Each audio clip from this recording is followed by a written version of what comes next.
ঐকমত্যে পৌঁছাতে ব্যর্থ হলে প্রধান উপদেষ্টাকে পদত্যাগ করতে হতে পারে, বললেন এবি পার্টি। বিস্তারিত সংবাদ।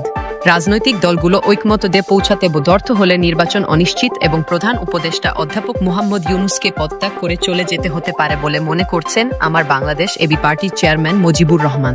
আজ বৃহস্পতিবার বিকেলে রাজধানীর বিজয়নগরে দলের কেন্দ্রীয় কার্যালয়ে সংবাদ সম্মেলনে তিনি এসব কথা বলেন। জুলাই সনদ বাস্তবায়নের লক্ষ্যে গণভোট কবে হবে তা নিয়ে বিএনপি ও জামায়াতে ইসলামী পাল্টাপাল্টি দাবি জানিয়ে আসছে। বিএনপি চায় জাতীয় নির্বাচনের দিন গণভোট হবে, অপরদিকে নভেম্বরে গণভোট করে জুলাই সনদকে আইনি ভিত্তি দিয়ে তার আলোকে জাতীয় নির্বাচন চাইছে জামায়াতে ইসলামী।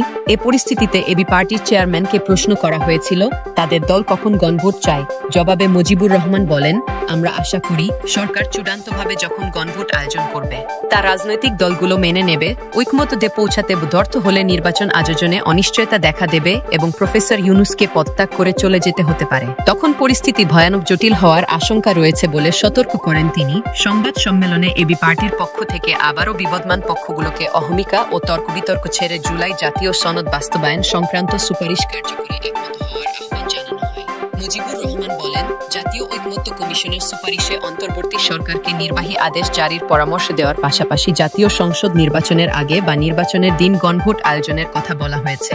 এছাড়া সংসদের প্রথম 9 মাসে 270 দিন সংবিধান সংস্কার পরিষদ সংস্কার সম্পন্ন করতে ব্যর্থ হলে প্রস্তাবগুলো স্বয়ংক্রিয়ভাবে সংবিধানে অন্তর্ভুক্ত হওয়ার কথা রয়েছে।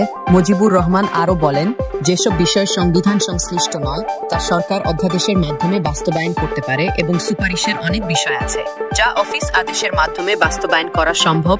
এসব বিষয়ে দলগুলোর সঙ্গে কমিশনের কোনো মতভিন্নতাও নেই। প্রথম 2 ভাগের বিষয়গুলো দ্রুত বাস্তবায়নের পরামর্শ দেওয়া হয়েছে।